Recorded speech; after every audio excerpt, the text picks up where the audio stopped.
President Trump doubling down on his decision to fire the head of the Bureau of Labor Statistics after Friday's weak jobs report showed a massive downward revision for May and for June. President's calling it a scam, blasting Erica McIntyre for what he calls the biggest miscalculations in over 50 years. Watch. We'll be announcing a new statistician sometime over the next 3 or 4 days. We had no confidence. I mean, the numbers were ridiculous. If you remember, just before the election, this woman came out with these phenomenal numbers on Biden's economy. Phenomenal numbers. And then right after the election, they announced that those numbers were wrong. And that's what they did the other day. So it's a scam, in my opinion. Democratic Senator Richard Blumenthal, meanwhile, calling for Labor Secretary Lori Chavez-DeRemer to resign, saying she's the one at fault. Watch this. I think the Secretary of Labor ought to resign. I think this is a resigning issue. For the president to interfere with the basic function of the Commissioner of Labor Statistics to assure accurate flow of information, I think, is a resigning matter for Lori Chavez-DeRemer. Well, joining me now by phone, the woman herself, Labor Secretary Lori Chavez-DeRemer. Madam Secretary, thank you. I want to get your reactions to those comments from Senator Blumenthal. Thank you, Cheryl, for having me. Well, it's nonsense. I think Senator Blumenthal knows very well that the Labor Commissioner is independent of the Secretary of Labor, and the President absolutely has the right to determine who is going to be advising him. And I support the President's decision in this replacement. This is an important time in America's history, but the one thing we count on is accurate information. This is information that when we see revisions as we saw this last week, of course the President is going to take that into account when we've seen a pattern of revisions happening over the last few years that have been detrimental to and can be to the markets. So Senator Blumenthal is incorrect in saying so. It is my job to support the President in this issue, and I do support him. We have to ensure for the American people that we can trust this data. It's influential. It changes markets. It changes investments. And the transparency that the President is asking for is important to the American economy. Well, and these numbers, to your point, yes, are incredibly important to the market. We cover them extensively on this program, Madam Secretary, and I want to get your response to this. Alicia Finley in the Wall Street Journal this morning writes, Trump claims the jobs report was rigged, but was it? What she goes into is the problems at BLS, and this is what I want to get your take on. She says the truth is the job numbers have become more volatile because of declining business survey response rates. She also says that the Bureau, these surveys, the phone, the web, even the fax, these businesses just aren't responding to these. And then the editorial board wrote the Bureau of Labor denial, and they unfortunately took a hit at you, Madam Secretary, because initially you said that there was positive job growth Friday morning, and then later on it was, I agree with the dismissal and the political purposes of this data. Where do you stand this morning on this, Madam Secretary? We're still seeing a net positive. Over 500,000 jobs have been created by this president. And we understand that these surveys come in from businesses, from the American worker themselves. It's the revisions that is the question, the transparency of those revisions. We have no accurate information if we don't see, if we see numbers that are declining over the last 50 years. The biggest revision that has happened in the last 50 years gives us pause. And then the President and his team went back and took a look and said, this has happened over the last few years. Of course, the question would be, what is happening? How are we understanding those numbers?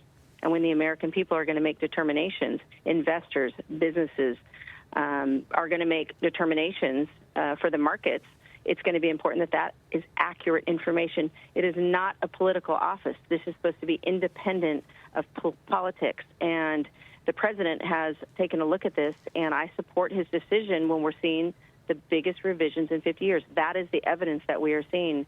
So, the acting secretary, the acting commissioner will come in until he finds a replacement for that office. And I just don't understand why it has to be a political issue. But the president will take a hard look at this, and it's important that we get accurate information to the people. So you do plan to do a follow-up investigation to find out if her actions were indeed political when it came to the release of the jobs report? Well, that's going to be incumbent upon the president and his team. It is my responsibility as Labor Secretary, independent of BLS, is to be in coordination in working with these numbers as we want to grow the economy. My job specifically is to increase the workforce, increase the American workers, and that's what we've been doing under this president. I mean, I have been on this 50-state tour, and this has taken a highlight because it caused us pause on Friday. We had seen increasing numbers, and we see 2-month revision that is going to wipe out the growth that we're seeing. It didn't make sense, and it didn't make sense to the president. So I support him in this decision to fire the labor commissioner. All right. Well, let me ask you this. Kevin Hassett, National Economic Director, he joined Shannon Bream on Fox News Sunday yesterday. Here's his take on those revisions that we're discussing. Listen to this. We've got 3% GDP growth, and yes, this week, a disappointing jobs number. When I first saw the big revisions, which, by the way, were the largest revisions going all the way back for 50 years, if we exclude the COVID years. When I saw those revisions, I thought it must be a typo.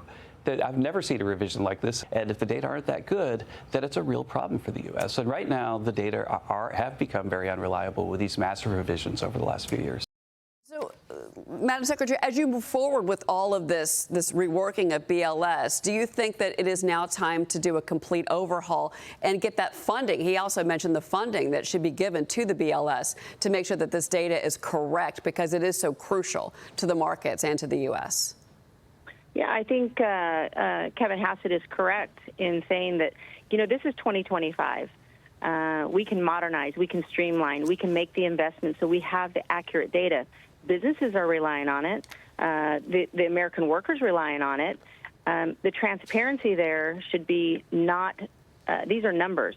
We don't have to be political in numbers. We just have the accurate data input to have the outcomes that people can rely on. And so he is correct that maybe there needs to be an overhaul. And I'm sure that the National Economic Council is going to take a hard look at that in consultation with the White House to understand, is this the accuracy that the people are counting on, and then people can make decisions.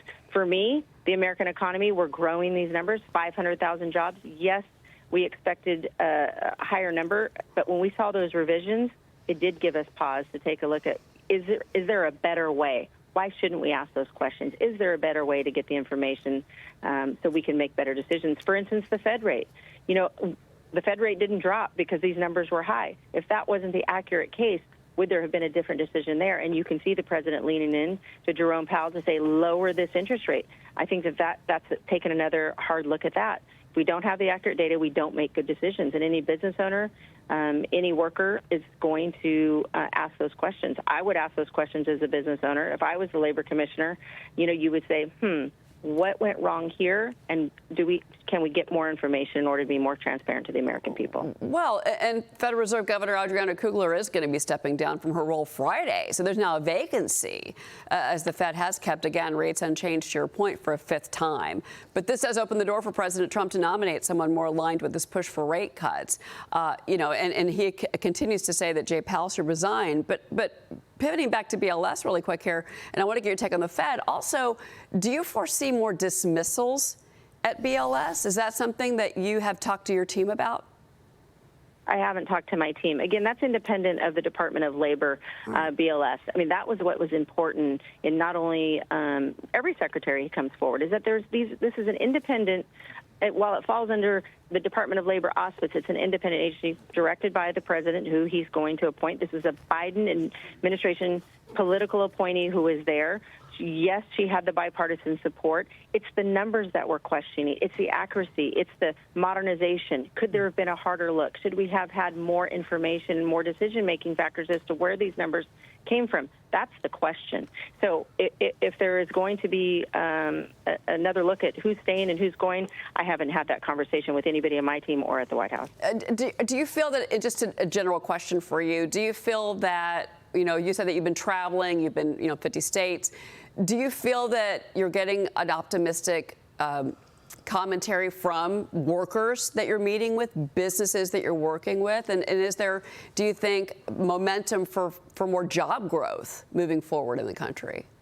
Absolutely. I just flew into Milwaukee, Wisconsin, my 21st state on my 50-state tour.